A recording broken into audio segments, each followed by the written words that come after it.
Operation లేకుండా మోకాళ్లు మరియు నడుము నొప్పులకు అత్యాధునిక చికిత్స డాక్టర్ భావన హర్వాని గారి ఆధ్వర్యంలో ఆర్ఎఫ్ఏ మరియు ప్లాస్మా పద్ధతిలో చిన్న ఇంజెక్షన్ తో పరిష్కారం. Hospitals road number 12 Banjara Hills. Justice PC Ghosh commission నివేదికపై హైకోర్టు కీలక తీర్పును వెలువరించింది. పీసీ కమిషన్ రిపోర్టును నిలిపివేస్తూ సంచలన తీర్పునిచ్చింది. నివేదిక ఆధారంగా ఎలాంటి చర్యలు చేపట్టరాదని న్యాయస్థానం ఆదేశించింది. పీసీ కమిషన్ ఎలాంటి నిబంధనలు పాటించలేదని హైకోర్టు తేల్చి చెప్పింది. రైట్, పీసీ ఘోష్ కమిషన్ నివేదికపై హైకోర్టు తీర్పుకు సంబంధించి మనతో ఫోన్ లైన్లో స్పందించడానికి మాజీ మంత్రి నిరంజన్ రెడ్డి లైన్లో ఉన్నారు. నమస్తే అండి నిరంజన్ రెడ్డి గారు. నమస్తే అండి. చెప్పండి, పీసీ కమిషన్ ఘోష్ విషయంలో ఈరోజు హైకోర్టు ఒక స్పష్టమైన తీర్పును వెలువరించింది. అయితే ఈ తీర్పు అనేది కాంగ్రెస్ ప్రభుత్వానికి ఒక చెంప పెట్టలాంటిదని మనం అనుకోవచ్చు అంటారా? తప్పకుండా అనుకోవచ్చు అమ్మ. మొట్టమొదలు ఒక దురుద్దేశంతో ఈ రాష్ట్ర ప్రయోజనాలను పక్కకు పెట్టేసి, రైతాంగ ప్రయోజనాలను పక్కకు పెట్టేసి కాళేశ్వరం యొక్క ఫలితాలు ప్రజలకు ఇవ్వమంటే దాన్ని ఒక విఫల ప్రాజెక్ట్ గా చూపించే దుర్బుద్ధితోన ఈ ప్రభుత్వం కమిషన్ వేయడమే అది వాళ్ళ పెద్ద దోషం.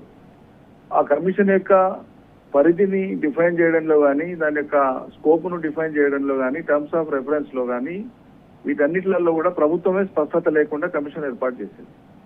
ఏర్పడినటువంటి ఆ కమిషన్ కూడా తన యొక్క పరిమితుల్ని, హద్దుల్ని మీరి ఏ హద్దులు, ఏ పరిమితులకు లోబడి, ఏ జ్యూరిడిక్షన్ కు లోబడి తన యొక్క అంశాలు విచారణ చేపట్టాలను అది పక్కకు పెట్టేసి తాను కమిషనే స్వయంగా మొత్తం ఇన్వెస్టిగేషన్ కు సంబంధించిన లేదా అక్కడ టెక్నికల్ డిజైన్ సంబంధించిన అనేక ప్రాజెక్టుకు సంబంధించినటువంటి అనేక అంశాల మీద చాలా సమగ్రమైన అధ్యయనం చేయాల్సింది పోయి ఆ సమగ్రతను దేన్ని పాటించకుండా లేదా పరిగణలోకి తీసుకోకుండా ముందస్తుగానే ఒక నిర్ణయాన్ని ప్రకటించేటువంటి విధంగా అందులో రాంగ్ కామెంట్స్ చేయడం, ఆ కమిషన్ యొక్క రిపోర్టులో పొందుపరిచినటువంటి అంశాలలో అన్ని ప్రిమెచ్యూర్డ్ వ్యూస్ ని ఎక్స్ప్రెస్ చేయడం, అది కమిషన్ యొక్క పరిధి దాటి చేసినటువంటి పనిగా మనకు అనిపిస్తుంది. అదే అంశాలను హైకోర్టు దృష్టికి తీసుకుపోవడం జరిగింది.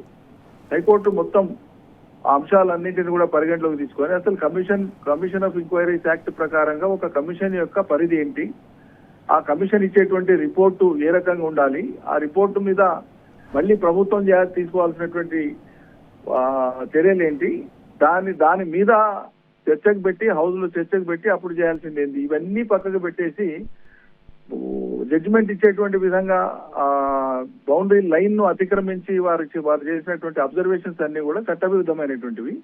వాటిని ప్రీ కంక్లూడెడ్ నోషన్స్ అంటారు. ముందుగానే ఓ నిర్ధారణకు వచ్చి అసమంజసమైనటువంటి వ్యాఖ్యల్ని చేయడం, ఇదంతా కూడా కమిషన్ పరిధిలోకి వచ్చే అంశం కాదు. కాబట్టి ఇది కమిషన్ ఇట్లా చేయడమే తప్పు అని చెప్పి బేసిక్ గా కమిషన్ ఇచ్చినటువంటి ఆ రిపోర్టును హైకోర్టు తప్పుపట్టడంతో పాటు ఇటువంటి అభిప్రాయాలు ప్రాథమికంగా వచ్చినటువంటి ఈ అభిప్రాయాల మీద బేస్ చేసుకొని మాజీ ముఖ్యమంత్రి కేసీఆర్ గారి మీద కానీ, ఆనాటి నీటిపారుదల మంత్రి హరీష్ రావు గారి మీద కానీ ఈ పీసీ ఘోష్ కమిషన్ ఇచ్చినటువంటి ఈ నివేదిక ఆధారంగా ఎటువంటి చర్యలు చేపట్టవద్దు అనేటువంటిది ఇప్పుడు హైకోర్టు తీర్పు యొక్క సారాంశం. తీర్పును తప్పకుండా మనం స్వాగతిస్తున్నాం. ధన్యవాదాలు. రైట్, థ్యాంక్ యూ అండి నిరంజన్ రెడ్డి గారు.